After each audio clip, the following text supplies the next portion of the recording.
حضرت محمد صلی اللہ علیہ وسلم اپنے گناہگار امت کی کس طرح سفارش کریں گے، اور وہ مسلمان جو اپنے گناہوں کی وجہ سے جہنم میں ہوں گے ان کو کس طرح سے جہنم سے نکالیں گے؟ تو ناظرین، آج کی یہ ویڈیو حضور صلی اللہ علیہ وسلم کی سفارش کے بارے میں ہے۔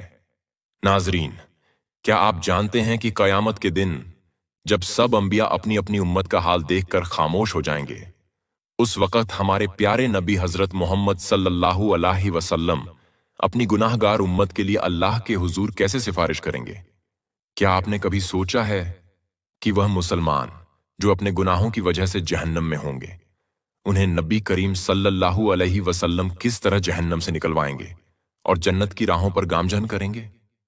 محترم ناظرین، جب زمین پر کوئی بھی اللہ کا نام لینے والا نہیں ہوگا، ساری زمین مشرکوں سے بھر جائے گی، تو اللہ تعالیٰ اسرافیل حکم دیں گے کہ سور پھونکیں۔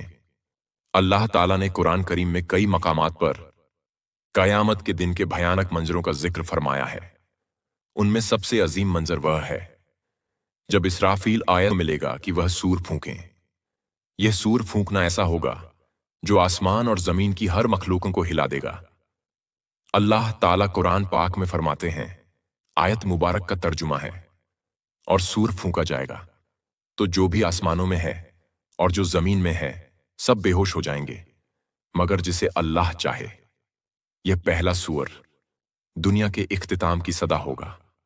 پہاڑ ٹکڑے ٹکڑے ہو جائیں گے، سمندر ابل پڑیں گے اور آسمان پھٹ جائے گا، سب کچھ فنا ہو جائے گا۔ پھر اللہ کے حکم سے دوسرا سور پھونکا جائے گا۔ یہ لمحہ ایسا ہوگا کہ زمین اپنے اندر چھپائے ہوئے تمام مردوں اور عورتوں کو واپس باہر نکال دے گی۔ رسول اللہ صلی اللہ علیہ وسلم نے فرمایا، پھر اللہ آسمان سے ایک پانی برسائے گا تو لوگ اس سے ایسے اگیں گے جیسے سبزہ ہری گھاس اگتی ہے۔ حضرت عائشہ رضی اللہ عنہا فرماتی ہیں کہ میں نے رسول اللہ صلی اللہ علیہ وسلم کو فرماتے ہوئے سنا، لوگوں کو قیامت کے دن ننگے پاؤں، بنا کپڑوں کے اور غیر مختون، ختنہ نہ کیے ہوئے اٹھا کر میدان حشر کی طرف لایا جائے گا۔ میں نے عرض کیا، یا رسول اللہ صلی اللہ علیہ وسلم، مرد اور عورتیں سب اکٹھے ہوں گے، وہ تو ایک دوسرے کو دیکھیں گے؟ آپ صلی اللہ علیہ وسلم نے فرمایا، اے عائشہ، اس وقت معاملہ اتنا سخت ہوگا کہ انہیں اس کی طرف دھیان بھی نہیں جائے گا۔ جب لوگ قبروں سے اٹھیں گے تو زمین کو بالکل ہموار سپاٹ کر دیا جائے گا، سورج کو بہت قریب لا دیا جائے گا، اور خوف اور پریشانی کا ایسا عالم ہوگا کہ ہر شخص اپنی نیکیوں اور گناہوں کے انجام کی فکر میں ڈوبا ہوگا۔ جب لوگ دوبارہ زندہ ہوں گے تو موجودہ زمین ختم ہو چکی ہوگی۔ اللہ تعالیٰ ایک نئی زمین پیدا فرمائیں گے۔ یہ زمین بالکل ہموار سفید ہوگی، اس پر کوئی پہاڑ، درخت یا گڈھا نہیں ہوگا۔ پھر سب لوگ میدان حشر کی طرف روانہ ہوں گے۔ حدیث میں آتا ہے کہ لوگ الگ الگ حالاتوں میں ہوں گے۔ کچھ لوگ اونچی اونچی سواریوں پر ہوں گے اور محشر کی طرف جائیں گے۔ یہ وہ لوگ ہوں گے جو دنیا میں اللہ کے نیک بندے رہے، جنہیں عزت اور احترام کے ساتھ لایا جائے گا۔ کچھ روایتوں میں ہے کہ انبیاء، صدیقین، شہداء اور صالحین کو خاص سواریوں پر لایا جائے گا۔ کچھ لوگ پیدل چل رہے ہوں گے، یہ عام لوگوں کی اکثریت ہوگی۔ کچھ لوگ گھٹنوں کے بل گھسیٹتے ہوئے آئیں گے۔ یہ وہ لوگ ہوں گے جن کے اعمال، اچھے کام کمزور اور گناہ زیادہ ہوں گے۔ زمین کی سختی اور خوف انہیں سیدھا چلنے نہیں دے گا، اور کچھ لوگ چہروں کے بل گھسیٹتے جائیں گے۔ رسول اللہ صلی اللہ علیہ وسلم نے فرمایا، قیامت کے دن حشر کے میدان میں سورج کو مخلوقن کے قریب کر دیا جائے گا، یہاں تک کہ وہ ان سے 1 میل کے فاصلے پر رہ جائے گا۔ تمام لوگ اپنے اعمال کے حساب سے پسینے میں ڈوبے ہوں گے۔ کچھ ایسے ہوں گے جن کا پسینہ ٹخنوں تک ہوگا، کچھ ایسے ہوں گے جن کا پسینہ گھٹنوں تک ہوگا، کچھ ایسے ہوں گے جو کمر تک پسینے میں ڈوبے ہوں گے، اور کچھ لوگ ایسے ہوں گے جن کے لیے ان کا پسینہ لگام کی طرح ہو جائے گا۔ سب لوگ سخت تکلیف میں ہوں گے، شدید گرمی ہوگی، اور یہ دن 50,000 سال کے برابر ہوگا۔ رسول اللہ صلی اللہ علیہ وسلم فرماتے ہیں، اس وقت کچھ لوگ کہیں گے، کیا تم دیکھتے نہیں कि किस हाल में हो, किस मुसीबत में फंस गए हो। क्यों ना ऐसे शख्स को तलाश करो जो तुम्हारे रब की बारगाह में तुम्हारी सिफारिश करे। फिर कुछ लोग कहेंगे, तुम सबके बाप तो हजरत आदम अलैहिस हैं। फिर सब लोग उनकी खिदमत में हाजिर होकर अर्ज करेंगे, ए सैयदना आदम आदम आयस, आप अबुल बशर हैं। अल्लाह ताला ने आपको अपने कुदरत वाले हाथ से पैदा फरमाया, आप में अपनी रूह फूंकी और फरिश्तों को हुक्म दिया तो उन्होंने आपको सजदा किया और आपको जन्नत में रहने की जगह दी। क्या आप अपने रब की बारगाह में हमारी सिफारिश करेंगे? क्या आप देखते नहीं कि हम किस मुश्किल में हैं और हम पर कितनी बड़ी तकलीफ आ गई है। हजरत आदम आएंगे, तेरे रब ने आज ऐसा गजब फरमाया है कि ऐसा गजब न पहले फरमाया न आइंदा फरमाएगा। उसने मुझे एक दरख्त का फल खाने से मना किया था तो मुझसे उसके हुक्म की तामील में गलती हो गई, इसलिए मुझे अपनी जान की फिक्र है। तुम किसी और के पास जाओ, तुम हजरत नूह अलैहिस्सलाम के पास जाओ। लोग फिर हजरत नूह बारगाह में हाजिर होकर अर्ज करेंगे, ए सैयदना नूह, आप अहल ए जमीन के सबसे पहले रसूल हैं और अल्लाह ताला ने आपका नाम शुक्रगुजार बंदा रखा। क्या आप देखते नहीं कि हम किस मुसीबत में हैं? क्या आप देखते नहीं कि हम किस मुश्किल हालात में हैं और हम पर कितनी बड़ी तकलीफ आ चुकी है? क्या आप अपने रब की बारगाह में हमारी सिफारिश करेंगे? वह फरमाएंगे, मेरे रब ने आज ऐसा गजब फरमाया है कि न पहले कभी ऐसा फरमाया और न आइंदा ऐसा फरमाएगा। मुझे अपनी जान की फिक्र है, मुझे अपनी हिफाजत की परवाह है, इसलिए तुम किसी और नबी के पास जाओ। फिर सब लोग हजरत इब्राहिम अलैहिस्सलाम पास जाएंगे, लेकिन कोई भी सिफारिश नहीं कर पाएगा। हर किसी को अपनी जान की फिक्र होगी। जब आखिर में लोग हजरत ईसा अलैहिस्सलाम पास आएंगे तो हजरत ईसा फरमाएंगे, हजरत मोहम्मद सल्लल्लाहु अलैहि वसल्लम के पास जाओ।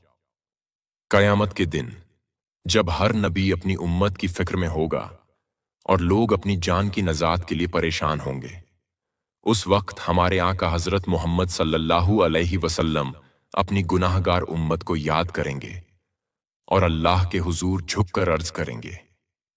यही वह अजीम लम्हा होगा जब आप सल्लल्लाहु अलैहि वसल्लम को मकाम महमूद अता किया जाएगा और आप अपनी उम्मत के लिए सिफारिश फरमाएंगे। हुजूर सल्लल्लाहु अलैहि वसल्लम फरमाते हैं, लोग मेरे पास आएंगे और अर्ज करेंगे, या मोहम्मद सल्लल्लाहु अलैहि वसल्लम, आप अल्लाह ताला के रसूल और सबसे आखिरी पैगंबर हैं और अल्लाह ताला ने आपको पहले और बाद के तमाम गुनाहों से पाक रखा है। आप अपने रब की बारगाह में हमारी सिफारिश कीजिए। क्या आप नहीं देख रहे कि हम किस हालत तक पहुंच गए हैं? हुजूर सल्लल्लाहु अलैहि वसल्लम फरमाते हैं, मैं आगे बढ़ूंगा और अर्श के नीचे पहुंचकर अपने रब के हुजूर सजदा रेज हो जाऊंगा। फिर अल्लाह ताला मुझ पर अपनी हम्द व सना और हुस्ने तारीफ के ऐसे कलिमात खोलेगा जो मुझसे पहले किसी और पर नहीं खोले गए थे। फिर कहा जाएगा, ए मोहम्मद, अपना सर उठाइए, सवाल कीजिए, आपको अता किया जाएगा, और सिफारिश कीजिए, आपकी सिफारिश कबूल की जाएगी। मेरी सिफारिश कबूल हो जाएगी और फिर अल्लाह ताला हिसाब किताब शुरू फरमाएंगे। इब्न कसीर रहमतुल्लाह अलैह तफसीर में लिखते हैं, तुम लोगों से अल्लाह ताला की नेमतों पर शुक्र के बारे में पूछा जाएगा कि अल्लाह ताला ने तुम्हें सेहत, अम्न और रिज्क जैसी नेमतें अता की, तो तुमने उनके बदले में कैसे अल्लाह का शुक्र अदा किया और उसकी बंदगी की। हजरत अब्बू बरजा असलमी रजी अल्लाहु अन्हु रिवायत करते हैं कि रसूल अल्लाह सल्लल्लाहु अलैहि वसल्लम ने फरमाया, कयामत के दिन बंदे के कदम उस वक्त तक अल्लाह के हुजूर से हट नहीं सकेंगे जब तक उससे 5 बातों के बारे में सवाल न किया जाए। अपनी उम्र कहाँ गुजारी, अपनी जवानी कहाँ खर्च की, अपने माल को कहाँ से कमाया और कहाँ खर्च किया, और अपने इल्म पर कितना अमल किया। यह सवालात इस बात की याद दिलाते हैं कि दुनिया में मिली हुई हर नेमत, वक्त और मौका एक अमानत है और उसका हिसाब अल्लाह के हुजूर देना लाजमी है। और रिवायतों में आता है कि कयामत के दिन बंदे से सबसे पहला सवाल नमाज के बारे में होगा। जिसकी नमाज सही होगी वह कामयाब होगा। जब बंदों के अमाल का हिसाब किताब पूरा हो जाएगा तो हर बंदे को उसके सारे अमाल पर मुश्तमिल एक किताब दी जाएगी।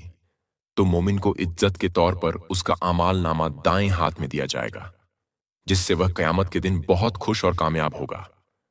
फरमान ए बारी ताला है। तो उस वक़्त जिसे दाएं हाथ में अमाल नामा दिया जाएगा, उसका हिसाब बहुत आसानी से लिया जाएगा और वह अपने अहल व अयाल की तरफ हंसी खुशी लौटेगा। लेकिन काफिर, मुनाफिक और गुमराह लोगों को उनका अमाल नामा उनकी पीठ के पीछे से बाएं हाथ में दिया जाएगा। अल्लाह ताला फरमाता है, जिसे उसका अमाल नामा पीछे से दिया जाएगा, वह मौत को पुकारने लगेगा और भड़कती हुई जहन्नम में दाखिल होगा। जब अमाल नामा बांट दिया जाएगा, तो उसके बाद अमाल का वजन होगा। अमाल के वजन के लिए एक तराजू होगा, जिसके 2 पलड़े होंगे। इसी में बंदों के अमाल को तोला जाएगा। यह तराजू इतना अजीम होगा कि उसकी असल का अंदाजा अल्लाह ताला के सिवा कोई नहीं लगा सकता। हजरत अबू दरदा रज़ी अल्लाहु अन्हु नबी सल्लल्लाहु अलैहि वसल्लम से रिवायत करते हैं कि आपने फरमाया, रोज़े क़यामत मोमिन की मीज़ान तराजू में अच्छे अखलाक से ज्यादा भारी कोई चीज नहीं रखी जाएगी, और अल्लाह यकीनन बदज़बान और बेहुदा बातें करने वाले को पसंद नहीं करता।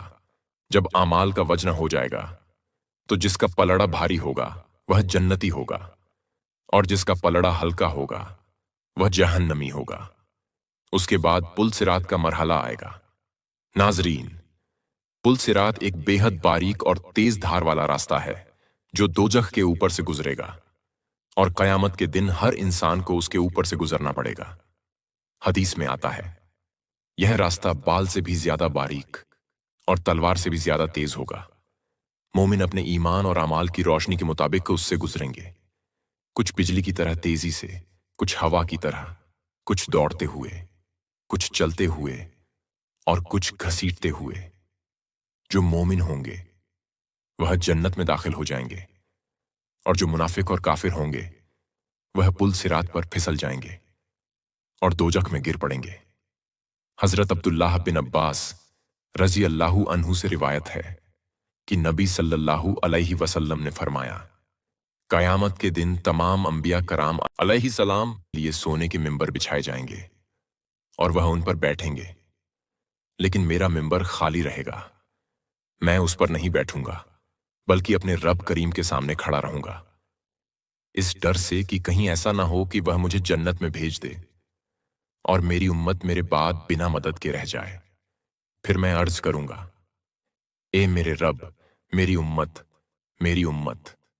अल्लाह ताला फरमाएगा, या मोहम्मद सल्लल्लाहु अलैहि वसल्लम, आप क्या चाहते हैं कि मैं आपकी उम्मत के साथ कैसा सलूक करूं? नबी सल्लल्लाहु अलैहि वसल्लम फरमाते हैं, मैं अर्ज करूंगा, मेरे रब, इनका हिसाब जल्दी कर दे। फिर उन्हें बुलाया जाएगा और उनका हिसाब होगा। इनमें से कुछ अल्लाह ताला की रहमत से जन्नत में दाखिल होंगे और कुछ मेरी शफात से। मैं शफात करता रहूंगा यहां तक कि उन लोगों की रिहाई का हुक्म भी हासिल कर लूंगा जिन्हें दोजख में भेजा जा चुका होगा, और मैं दारोगा इस जहन्नम के पास जाऊंगा तो वह कहेगा, ए मोहम्मद सल्लल्लाहु अलैहि वसल्लम, आपने अपनी उम्मत में से किसी को भी आग में बाकी नहीं छोड़ा जिस पर अल्लाह रब्बुल इज्जत नाराज हो। फिर अचानक मैं देखूंगा कि अल्लाह रब्बुल इज्जत मेरे सामने जलवा अफरोज है, तो मैं सजदा रेज हो जाऊंगा। अल्लाह ताला फरमाएगा, मोहम्मद सल्लल्लाहु अलैहि वसल्लम, अपना सर उठाइए और अर्ज कीजिए, आपको सुना जाएगा। कहिए, आपकी बात कबूल की जाएगी, और शफात कीजिए, आपकी शफात कबूल की जाएगी। मैं अपना सर उठाकर अर्ज करूंगा, मेरी उम्मत, मेरी उम्मत। अल्लाह ताला फरमाएगा, अपनी उम्मत के पास जाइए, और जिसके दिल में राई के दाने के बराबर ईमान मौजूद हो उसे जन्नत में दाखिल कर दीजिए। मैं जाऊंगा और जिसके दिल में इतनी मिकदार में ईमान पाऊंगा उसे भी जन्नत में दाखिल कर दूंगा।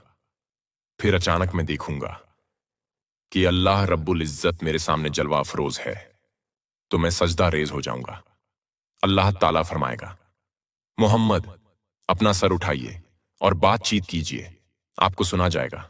कहिए, आपकी बात कबूल की जाएगी, और शफात कीजिए, آپ کی شفاعت قبول کی جائے گی۔ میں اپنا سر اٹھا کر عرض کروں گا، میری امت، میری امت۔ اللہ تعالیٰ فرمائے گا، اپنی امت کے پاس جائیے اور جس کے دل میں رائی کے دانے کے برابر ایمان موجود ہو اسے جنت میں داخل کر دیجیے۔ میں جاؤں گا اور جس کے دل میں کم مقدار میں ایمان پاؤں گا اسے بھی جنت میں داخل کر دوں گا۔